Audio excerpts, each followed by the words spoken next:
لا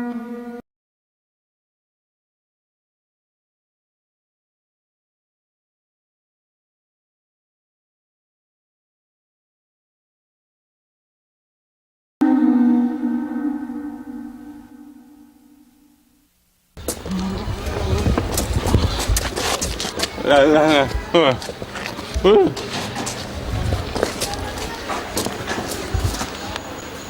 أبدا أبدا أبدا أبدا أبدا. Not in my. We're gonna get shot.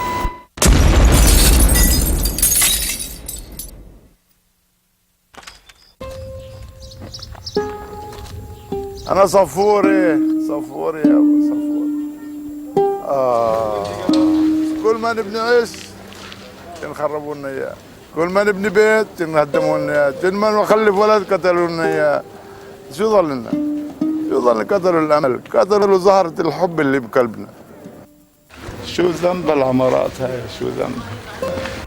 شو ذنب الولد اللي مات؟ لسه بنطول شهداء من تحت الأنقاض لسه، وبقول لك جاي اللجنة. ليش قرارات العالم كلها بتطبق علينا بس على إسرائيل؟ لا يا عالم، وينك يا الله؟ استغفر الله العظيم يا رب.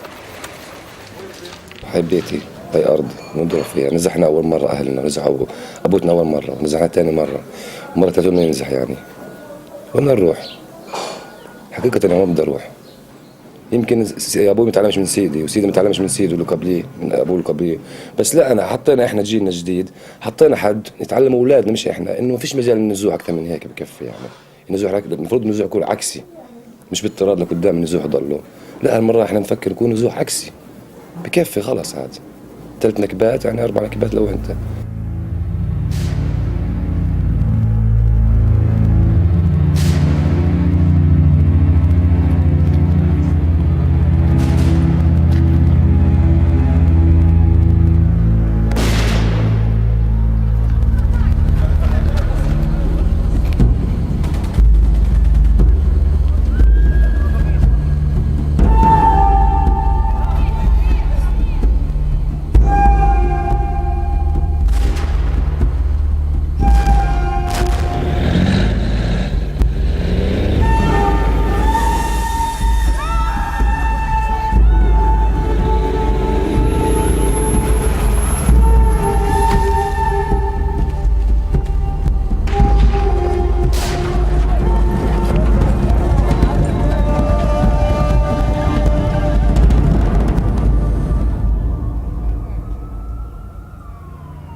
مخيم والله ببيع حياتي عشانه. مخيم كل إشي يعني بالنسبة مش إلي بس، لكل الدنيا، لكل أهل المخيم. روحنا المخيم، روحنا حياتنا، كل إشي إلنا يعني، عشان يضل شامخ وواقف، وما زال واقف وشامخ. كل ما تروح بجهة من المخيم لازم تلاقي مرة أو شخص بعيط لابنه، لا داره، لا مثلا فقيد مش لاقيه. كل شخص في المخيم، ما فيش حدا من المخيم يعني ما بكاش على اللي راح عليه. بس هذا كله ما بهمنا. هدوه صحيح، هدوه، راح نرد نبني من جديد، ومش راح نهتم بيهم، وراح يبني على أساس المقاومة. وراح شارون طول حياته يحسب حساب لمخيم جنين.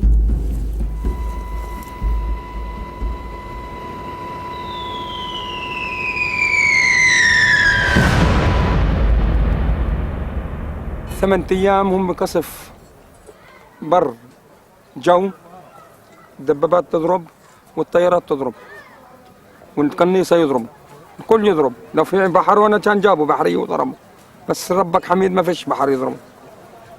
واخر ما وصلت معاهم جابوا 3 كتائب، تغيرت اللواء على المخيم 3 مرات، 3 قوات تغيروا. اجا مفاز ومع وزير الدفاع، وزير الدفاع تبعه اجا.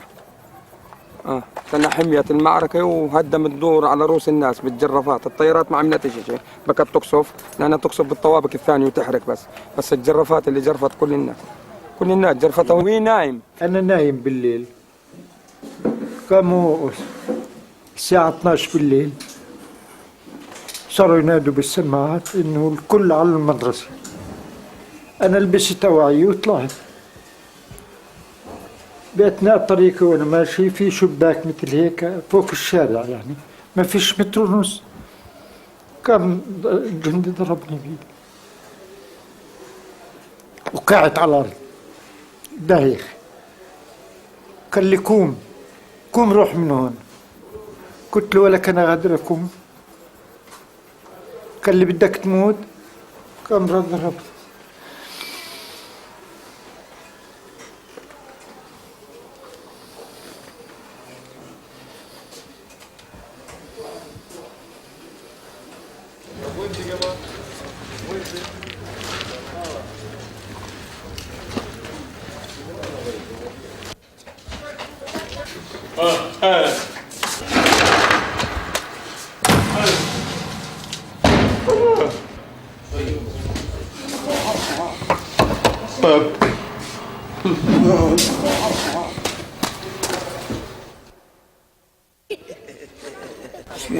صورني تعال تصوري. تصوري إيه خلص صورتي عاد بس صورتي خلص روح. ما يكفيهم كمان اللي أخذوه، كفيهم مش اللي أخذوه كمان لاحقين لهون. العمر 72 سنة. والأصل قلت لي من وين؟ من المسكة ضعيفة. خير في شيء؟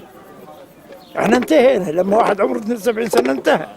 بس سلامة الشباب هاي اللي بتطلع بدها ترد تعمره غصبا عن اللي يرضى عن اللي يقول لا برادة الله.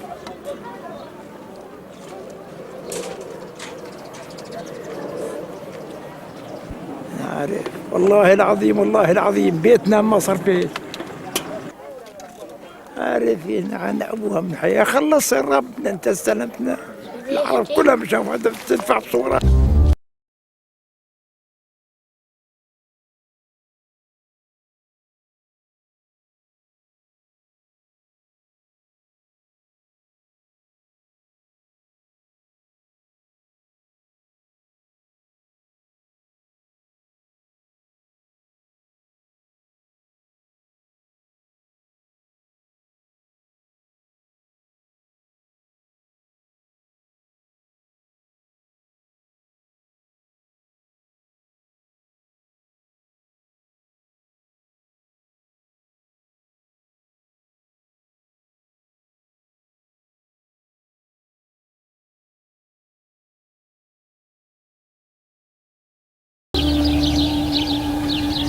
أنا اسمي نبيل فياض درويش صبيحات. قعدت في السجن حوالي 15 سنة ونص و15 يوم تقدر تقول.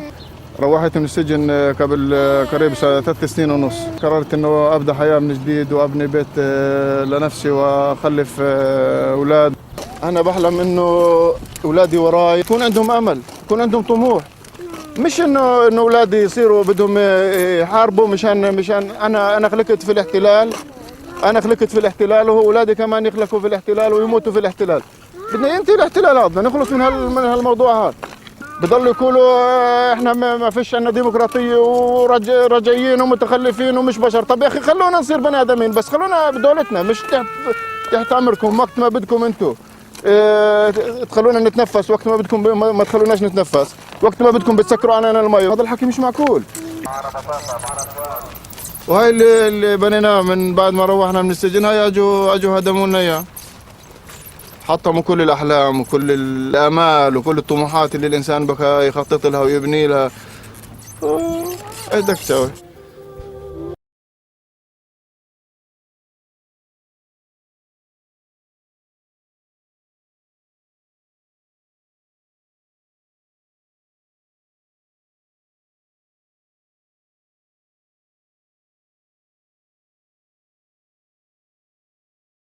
يعني مناي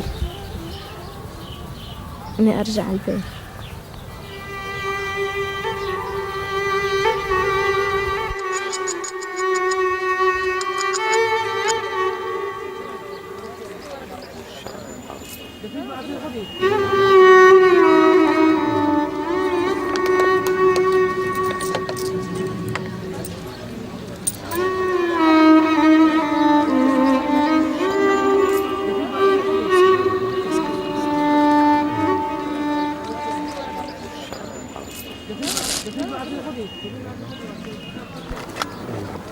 تعب 45 سنة يضيع ب5 دقائق. زرافي ما خبطته 5 دقائق ما طلعش الا انه اول شيء حرك لي اياه، حرك لي الطابق الثالث مش طابق مسكوب بكازينكم ربي فيه عصافير كنار، حتى الكنار اللي بيقولوا جناد اللي هم بيقولوا الرفق بالحيوان حرك لي اياه الرفق بالحيوان. لو هسه ايطالي بيقول لك الرفق بالحيوان، حمام ينطخ ولا كلب ولا اسد يصيدوا ياخذوا جلده بيتعاطفوا معاه اكثر مني. بس ليه؟ لانه لكن ظلم وانظمه عربيه متخاذله ومش متعاطفه معانا الا على الورق، بس على الورق. بقول لك انا عربي كذاب مش عربي، ابوه بوش وامه هاي ما لا قلدماير ماتت فشر ولا تكون امه قلدماير، امه هاي اوربايت بس بكت تيجي تشمر له عن فخذتها وخلاص ينسى القضيه وينسى كل شيء. الله لا يشبعهم لا جنسيا ولا ماديا.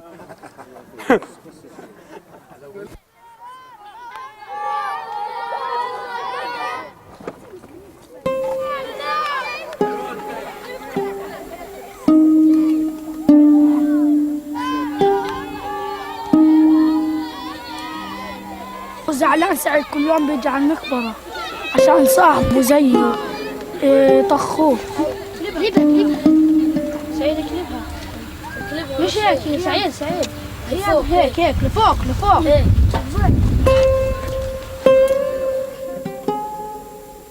وين ابوك؟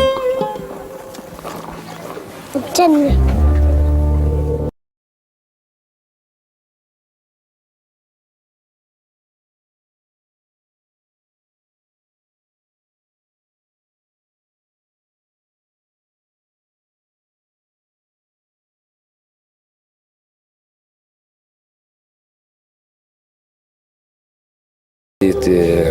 اختراقات لنا، اسقاطات لنا، دشرين كل العالم ويشتغلوا فينا لحالنا قاعدين.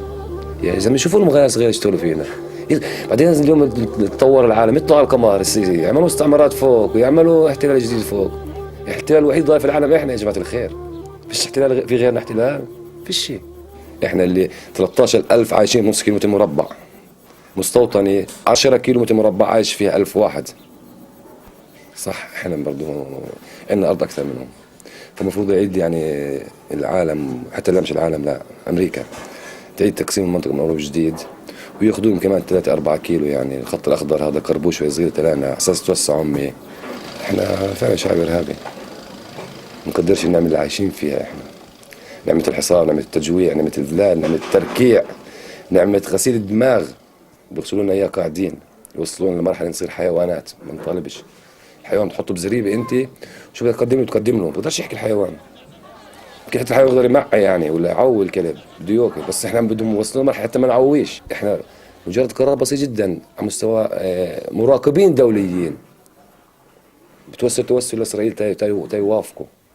لسه لجنه قص الحقائق لسه جزء جديد بعديها توسل. هذا الارهاب، مش اسرائيل الارهابيه، العالم الارهابي.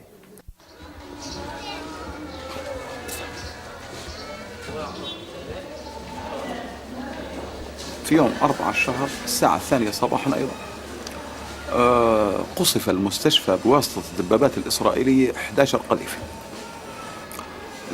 دمر الغازات الطبية ومواسير المي والمجاري وغرفة مرضى وغرفة سكن للأطباء والتمريض.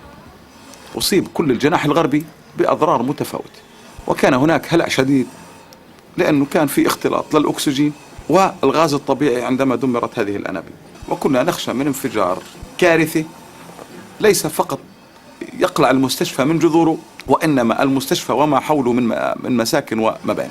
طبعا اتصل بالصليب والصليب بالإسرائيليين، ولكن لا حياة لمن تبالي.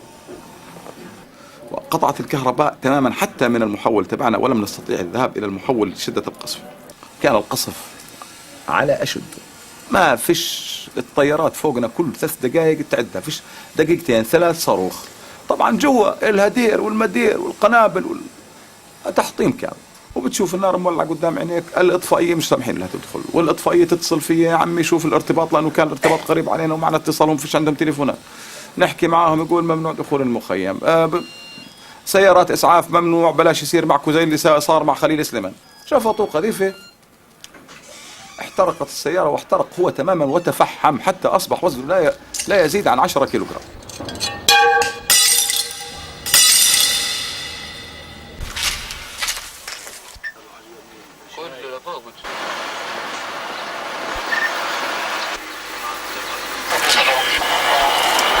نشط عليهم الدبابة، نشط عليهم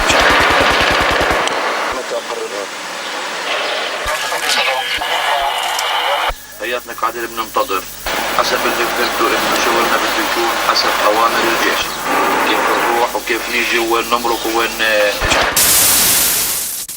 كل شيء كان يتحرك. بس اذا كان يتحرك الشارع كانوا طخوه. ايش؟ اطفال 12 سنه، طفل 12 سنه شو حامل ار بي جي 12 سنه؟ يا دوب يحمل حاله، مو من الرعب اللي عايش فيه، يا دوب يحمل حاله، يا دوب يقدر يمشي. طفل 12 سنه صفوه كان ناصهم على ايش؟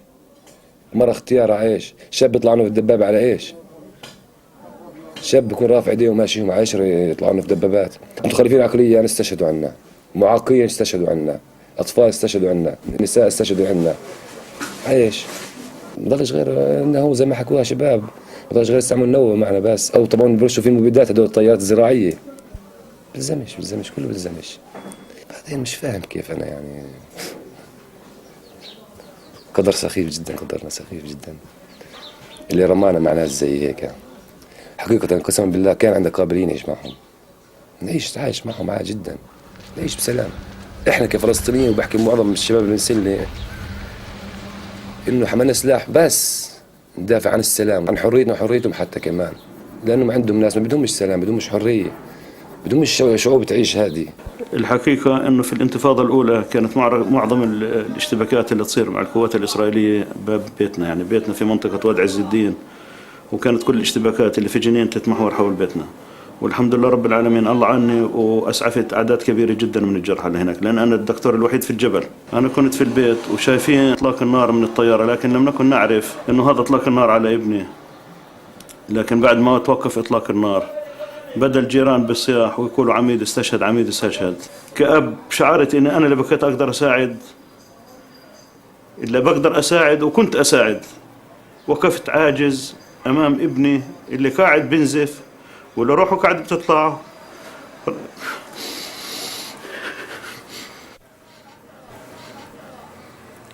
ولا أستطيع أعمل شيء، وهي أصعب لحظات الحياة، أن ابنك بحاجة لمساعدة وأنت لا تستطيع عمل شيء.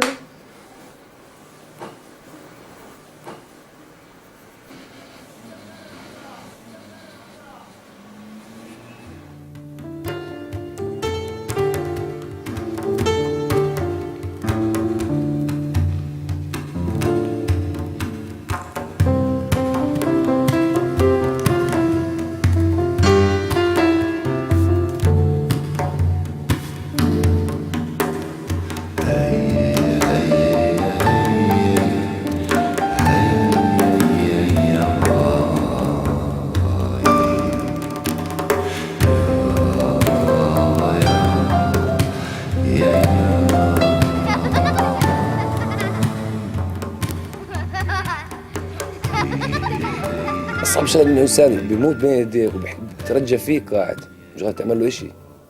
شو بدك أصعب من هيك إشي؟ أول يوم جابوا لنا شباب، جابوا شاب اسمه منير وشاحي، طفل زي الشمعة، رصاصة فاتت من صدره طالعة من ظهره، إسعاف ما فيش، أدوية ما فيش. حتى اتصلت مع دكتور الله يسهل عليه ما قصرش معي، يعني طلبنا إسعاف كذا مرة، طلبنا الصليب كذا مرة، يجيبوا لنا الشاب قاعد بيموت بين إيدينا، بيموت قاعد. صرت حكيت دكتور مع دكتور على التليفون يحكي له شو اسوي له، يعني كل بيقول لي شو هذا بده تاخذه على مستشفى. انت قلت له مستشفى هذا؟ طب اللي بيتحرك متر قاعد بنطخ، شو عم بنطيني شيء اعمل له اياه؟ ما كيش غير بس ضمده وتربطه بس وتقرا القران فوق راسه، غير هيك واستشهد بين ايدينا. شاب ثاني جيبوا لنا اياه مصاب بركبته، طفل، قسم بالله اطفال، ما بحكي لك عن شباب بالغين، كلهم اطفال، بركبته خزقت له زور بصباعي تتنفس، صباعي هذا بصير خزقت له زوره. شاب ثالث ايده مقطوعه، شبه مقطوعه، يعني مش مقطوعه، شبه مقطوعه، فالتي. شو نعمل له؟ هاي ارهابيتنا، شايف كيف احنا ارهابيين؟ شو بدك اصعب من هيك شيء؟ الجوع، لا شو الجوع مش مشكله، ما احنا بنصوم شهر رمضان كامل مش الجوع. دخان مش مشكله، بس جوني اياها ما حرموا من الدخان، عاديه. بس لما طفل مش شاب عامل حياته، ما شافش شيء لسه، يقعد بنازع بين يديك ويستشهد بين يديك، شو بدك احلى من هيك صوره؟ شو بدك احلى من هيك موقف؟ هذا اللي كان يهزنا، كان صواريخ رب عز وجل صواريخ توقع بين قلب الغرفة، توقع الصواريخ ما تنفجرش فينا من الله مش منهم يعني. شو أحسن من هيك؟ دبابة 80 طن تطلع عن بني آدم، شوف محلها من برا. هي الحلو كان فينا شوارع مخيم فيها حفر مش حفر، فسدونا الشوارع هم يعني، سدونا بأجسادنا بأجساد شهدائنا، سكروا هالجوار موجود في أجسادنا الحمد لله رب العالمين يعني. وفروا على البلدية عندنا كثير شغلات، ترقيع الشوارع هاي. شو أحسن من هيك؟ شو بدك أحسن من هيك؟ يطلب من المرة تتعرى، ارفع من خوف الأحزمة، خاف من الحزام كلها، ارفع الفستان تبعك. شو بدك أحسن من هيك؟ شو بدك أحسن من هيك؟ يشلحونا نترجى فيهم، بس خلينا في الكيلوت خلونا فيه ما يردوش، نزل الكيلوت تبعك. شو بدك أحسن من هيك؟ مصاب مشلول كامل، توقفوا غصب عنهم، لازم توقفوا قدامهم وتشلحوا كامل عشان يتأكد إنه مش مفخخ.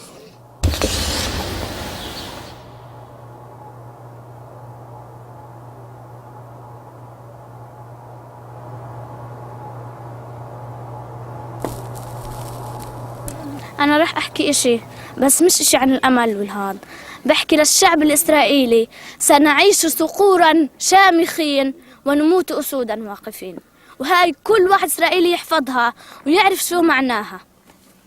قلت انام في دبريش، انا انزل لتحت، نزلت لتحت الله رحمني، لقيت الدبابات هون والمحفرات قاعدات بهدن بهذا الحي، بكوا حاركين وقاعدين بهدوا هد، وذيك الدار بكوا عاملينها محكمه يعني، نادوا على الواحد اللي بدهم يصفوه بصفوه واللي بدهم يخلوه بخلوه، الله رحمني منهم يعني. ضليتني نازل عند القاوي، لقيت اواعي مشلحينها للشباب، اواعي، بس انا ما بفكرش اواعي، راحت عن بالي من ضرب الصواريخ اني بفكر واحد فاتح محل رابش هون، بقول طيب محل الرابش انا فاتحه هذا، راحت عن بالي انهم بشلحوا واعي، ما ضليتني واقف ورافع الرايه.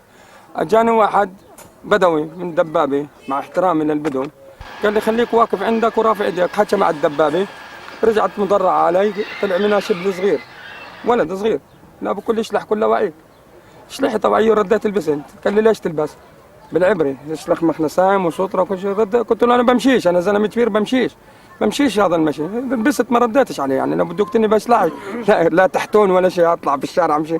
في ناس شلحوها وراي بلا كلسون قدام خواتها وبناتها، اولاد صغار ربطوها دروع بشريه، اولاد اخذوها معاه تبحش لهم تدور تهد، اذا ما هديتش خلال دقيقتين اعير لك، وكل خلال دقيقتين اذا ما هديتش دور تفتح لنا طاقات من قوسك، ويصير يلهث ويضرب بالمهد، ما يلحق، بده يفتح، بده ينفذ بريشه، ويا ريت ينفذ بريشه، لا اما كوسه لا اما دق راسه بالحيط.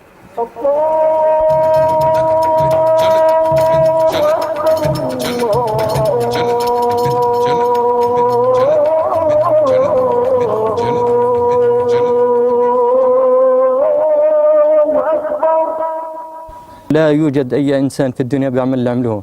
يطول الأواني الطبيخ يقعدوا يعملوا فيها البول والغائط وشغلات زي هيك، علما إنه في البيت اللي أنا بانيه عندي 4 حمامات فيه، وقبل لا نخرج من البيت قبل الاجتياح بليلة كنت معبي خزانات مية 4 مية، يعني بيقدر يستعمل المية ويستعمل النظافة في البيت ويخليه زي ما هو. ليه يروح يستعمل أواني الطبيخ مشان يخرج فيها؟ وين العلم؟ وين الإنسانية؟ وين الجيش اللي بيقولوا عنه لا يقال؟ قدام واحد قدامي انه هو هذا هسه مش مبين، المعاق حركيا وعقليا، انا وياك قعدنا بالدار لحالنا يعني، ما شفنا الا الجرافه مش بترفع كف، هاي جرافه الجيش وما كان لك الا ثاني طابق، بس توقف بتفتش دار شبابيك ومهندسه وكل شيء، بس تمشي بتجرف زي موج البحر قدامها يعني، بتاكل الاخضر واليابس. جرفته للزلمه لانه معاق، سحبته بيده ما قدرتش، جرفوا معه واخذوا، انا نطيت عبوز الجرافه، حيال حاطط لي الطاسه على راسه هذول هيك، وشو بده يسمع؟ وزنها 80 طن، شو بده يسمع؟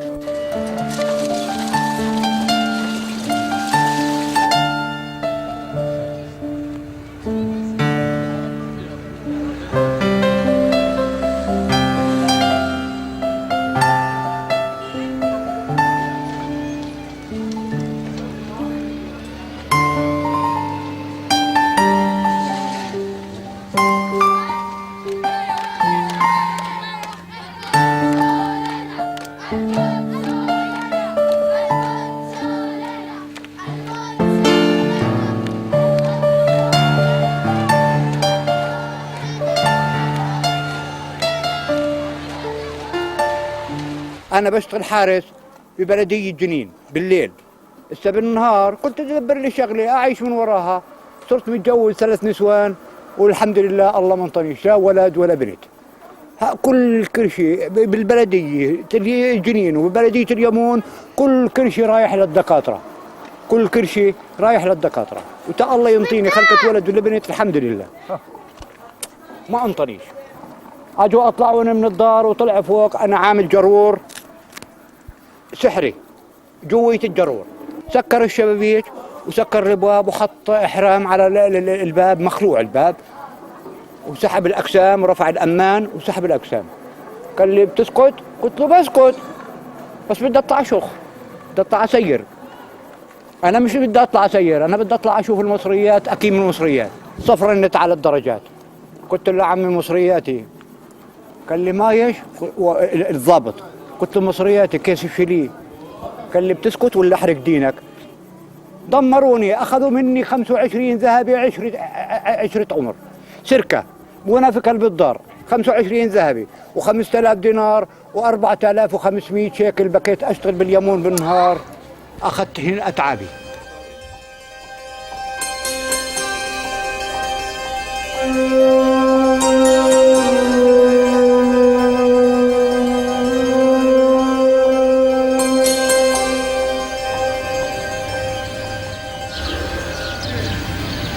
انا ولدت في الدار هاي غرفه، انا هاي غرفه ولدت فيها. بيت مثل هيك هذا منين بدك تجيبها؟ يعني الضياع اكثر من الضياع المادي، صار الضياع المعنوي، الضياع الاسره. انا بجيبوا الحجر هذا ببنيه هون. كان في سرير توفى عليه وانا بتذكر كان عمري 5 سنين. كل حجر جابه من بلد. جذور حامض ليمون. هاي الشجره هون كان في شجره تين عمرها 52 سنه يعني. وهي في التين هاي برضه عندك هاي التين هاي اللي هون. كان في هناك زيتونه برضه، هناك في زيتونتين، وكان في برضه هون هي هون اهل الحاره عندنا اول ما فقدوا النخله هاي.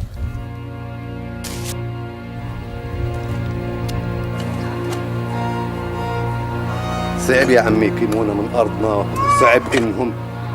صعب انهم يغيروا اي معلم من معالمنا مهما عملوا.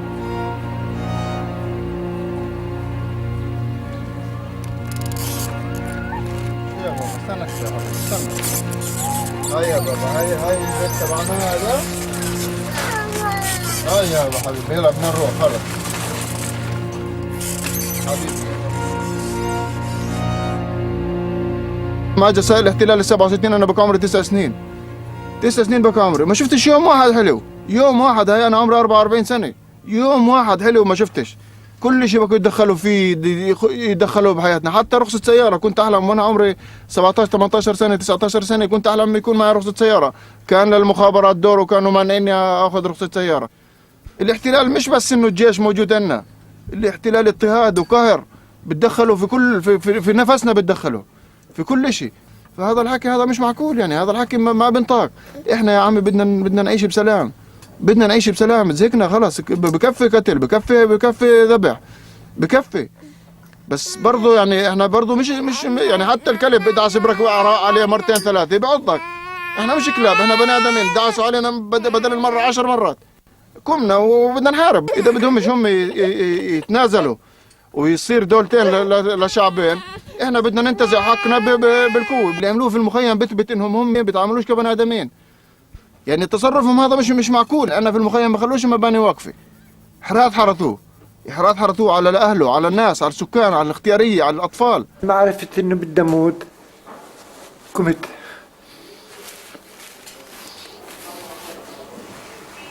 مش عارف.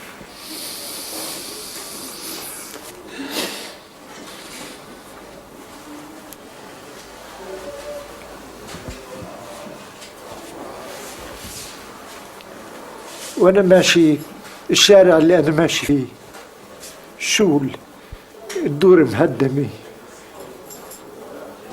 ما فيش اشي اللي فوق الحديد امشي فوق.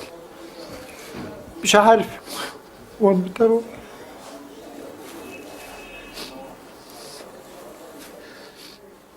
في 48 برضه ذكر العذاب هذا نفسه، بس مثل هيك ما صار. شو جنينا بحياتنا؟ بنينا دار، خلفنا اولاد، كله راح بساعة. خلي بوش يرضى صديقه السفاح المجرم، أبو صبرة وشتيلة، هاي الضمير العالمي هيك سكروا دنيهم. يوم انه بنجرح يهودي ولا هذا بوش بصير عيط هناك في امريكا، بصير عيط في انتوا ذبحتوا اليهود. اما 100 مليون عربي ينذبح معلش هذول ما لهمش حساب. هاي الدنيا هيك. في الشعب في العالم عملوا من اليهود يهدموا الدور والبيوت على الاطفال. واحد بضرب بحجر يجيبوا له طياره ومدفعيه و16 ودبابات. وين هاي صارت؟ والعالم مسكر دنيه ما بيسمعش. وين هذا الظلم؟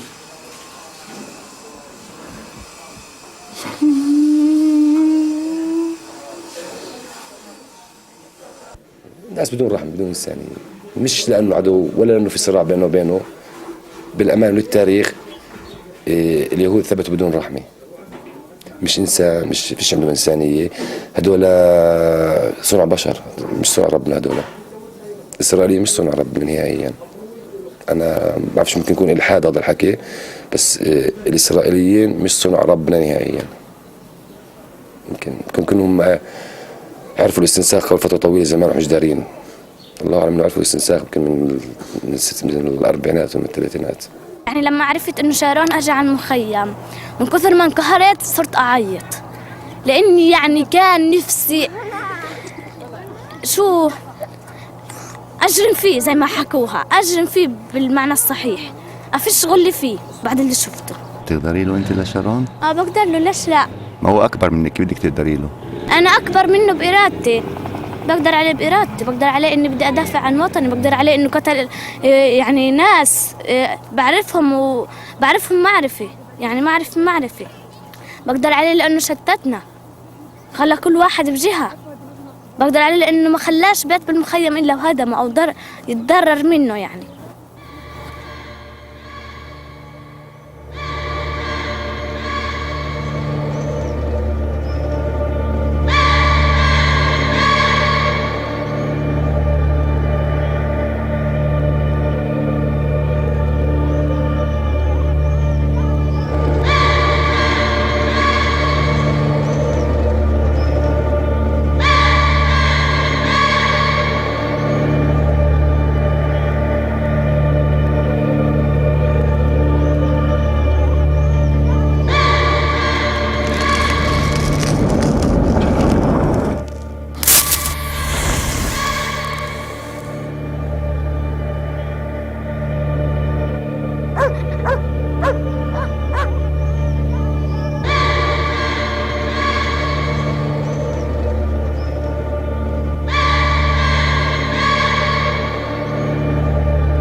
معكم مليون دينار شو بتسووا؟ أنا بتبرع فيهم حتى يسعفوا الجرحى ويشتروا دم ويبنوا المخيم.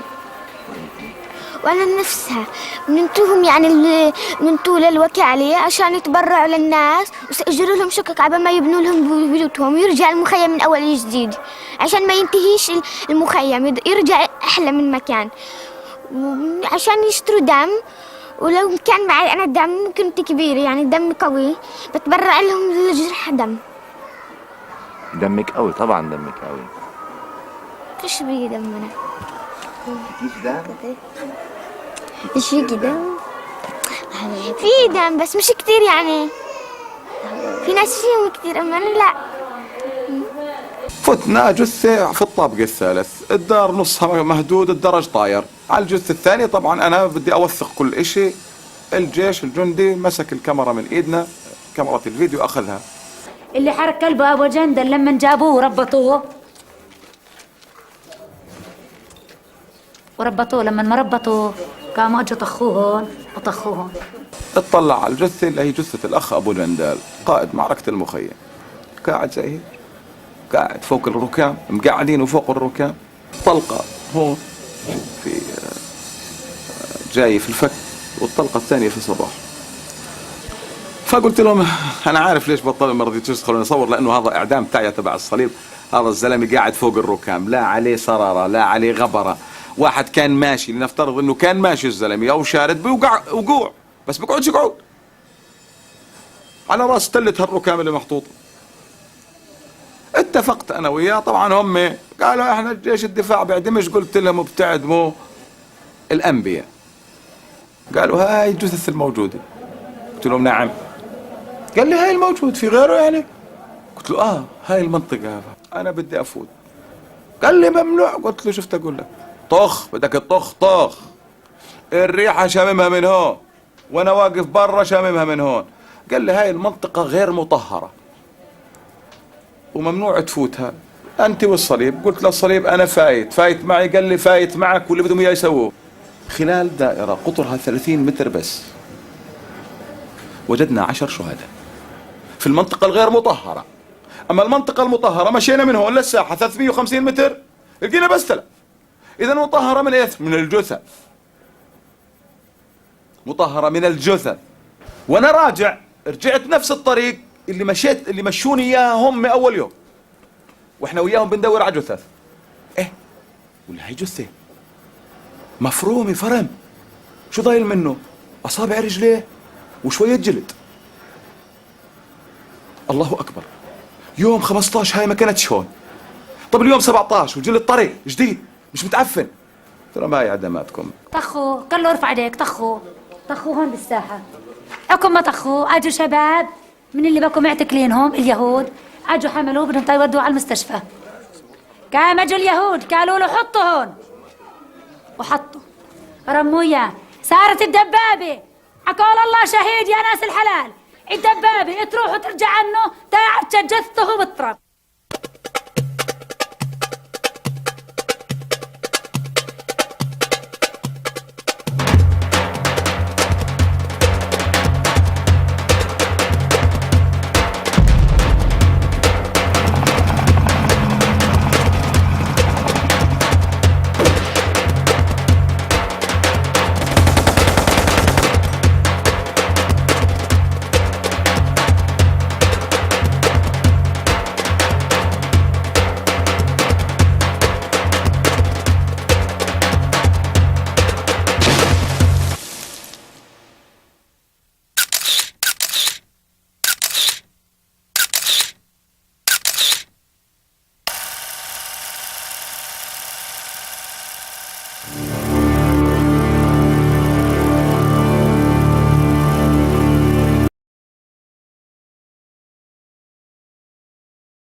مرته ماتت بتجوز بدالها. سير تعويض، احنا اي شيء صار احنا سير تعويضه. بس كيف بدو يعوضوا هم الفترة اللي احنا كنا رايقين ومتقبلين نتعايش معهم؟ كيف بدو يرجعوها هاي؟ كيف بدو يرجعوها هاي؟ فيش امكانية. انا كان عندي قابلية اعيش مع اي انسان يهودي عادي جدا، واتمنى له، مش اتمنى له الخير يعني، اقبل اللي بحبوا الاولاد يحبوا لاولادهم. بس هسه كيف بدو يرجعوا هذا الحكي هذا؟ مش كأنا بحكي، كالناس كلياتها. كيف ترجعوا اياه؟ هم اللي خسروا. بس احنا حقد هسه الحقد اللي تولد والضغيني، وكيف ترجعوا هذول؟ كيف بدكم يكونوا قلوبنا ثاني مره؟ بحسبوهاش صح، بيعرفوش يحسبوا هذول.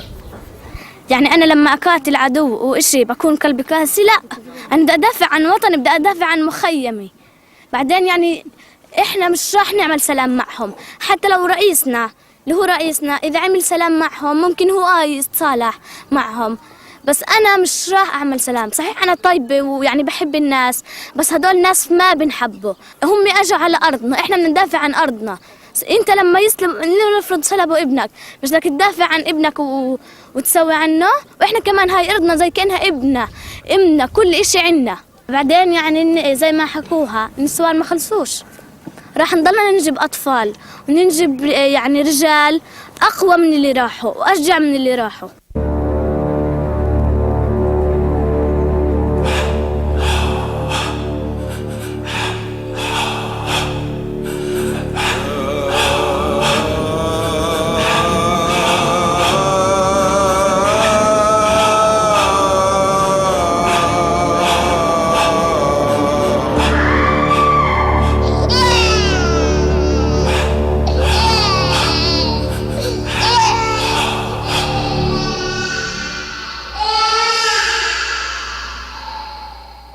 كنت حامل أنا بشهر مخلصه.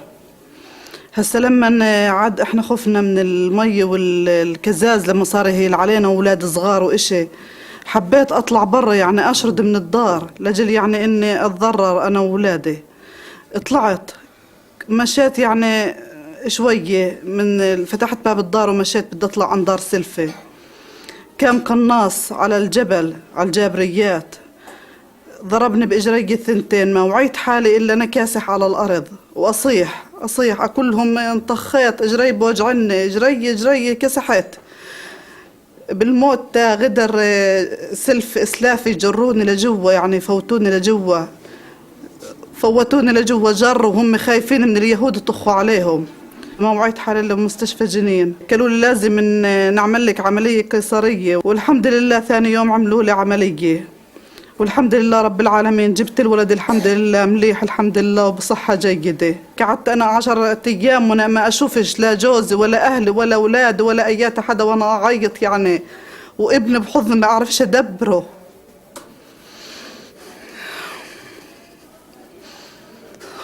أنا ما أعرفش أدبره من مرة.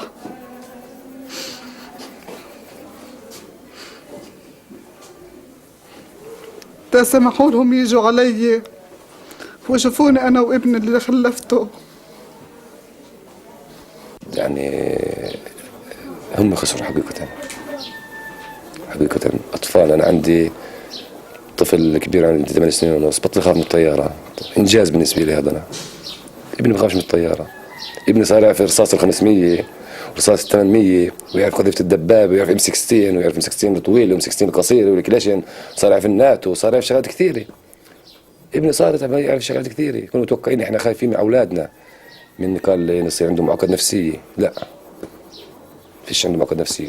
براه هناك امسك أي طفل واسأله بموضوع مش الاجتياح كلياته بجاوبه بكل ثقة بدون خوف.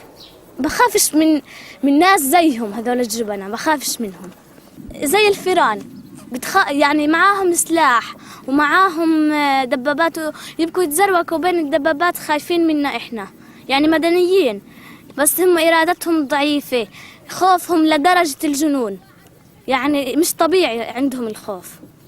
احنا ما بنخاف منهم، مشو ما عملوا فينا ما بنخاف منهم. أسلحتهم نزلت علينا زي المي لأنها نزلت من إيدين فاشلة، نزلت من إيدين خايفة، من إيدين مرخية.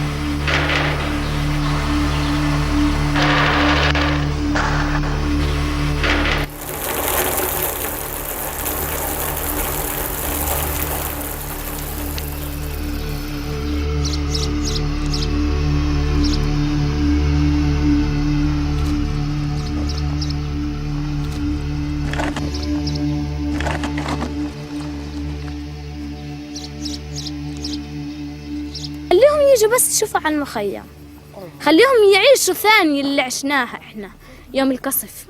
يسلموا إسرائيل على القدس على كل إشي لو عاشوا معنا. لو طفل يهودي بس هيك يعني قعد وشاف شو صار معنا، أو رجل يهودي قعد معنا شاف شو عملوا فينا، ليسلم القدس على اللي فيها. شفت جثث، شفت بيوت مهدمة، شفت يعني أشياء لا توصف باللسان. لما يعني بعد اللي شفته أي حياة بدي أعيشها هاي. بعد ما تحطمت كل طموحاتي أي حياة بدي أعيشها، ما فيش حياة.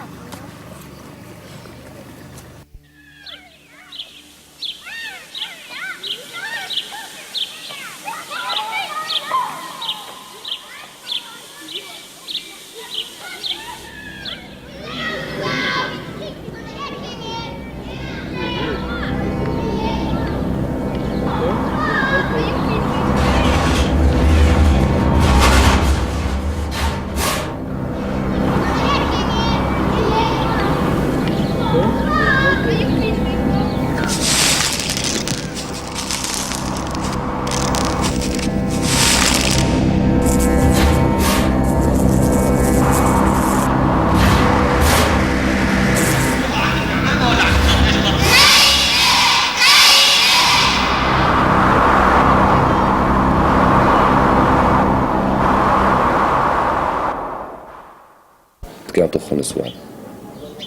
هذا حكي هم بيقدروش ينكروه اصلا، هم نفسهم بيقدروش ينكروه. ما بيقدروا ينكروه يعني، لانهم فعلا هم بيقدروش ينكروا حكي، لانهم فعلا هذا الحكي صار. فبلشت العالم تطلع لانه فعلا ضيق كثير يعني. تحكي عن جرافات 80 طن بتحط البوكت تبعها بالدار وتروح الدار فيش مجال. لسه الناس مش حاسه بالصدمه، بتهيألهم انهم الشهداء عندنا قلال، بس لا، يروح يدور تحت الانقاض، يشوف كيف في الشهداء، شوف كيف الناس الممزقه، شوف كيف الناس المحروقه حالك.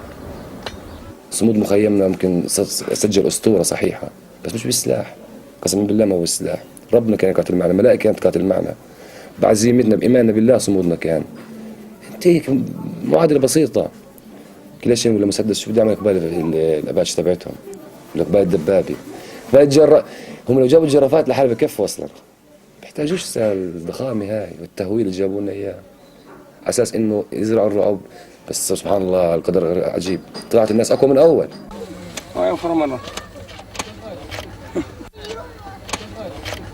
انا مش راميه، حتى كانت الدوله الفلسطينيه تبعتي وعاصمتها القدس بقياده اي شبل.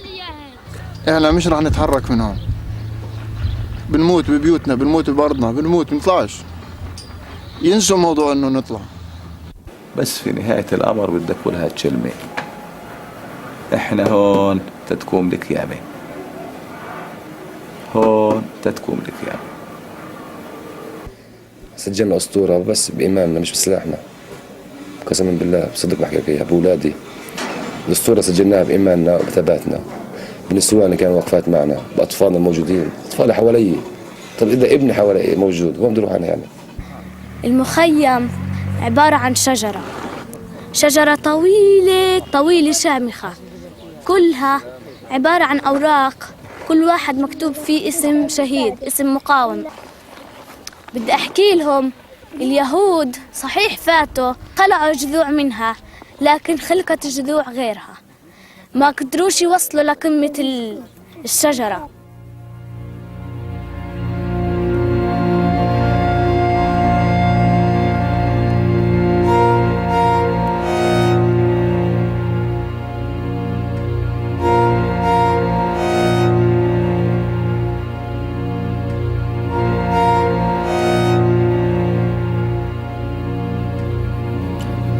كان يعلمنا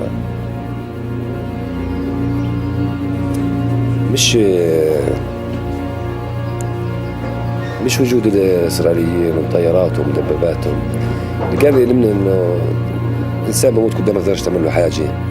طفل بعيد عن أمه تلاقيه هيك بزقم زقاق المخيم، مش عارف عن أمه وين رايحة وين جاي. طب تحطه معك، ما فيش مجال تحطه معك.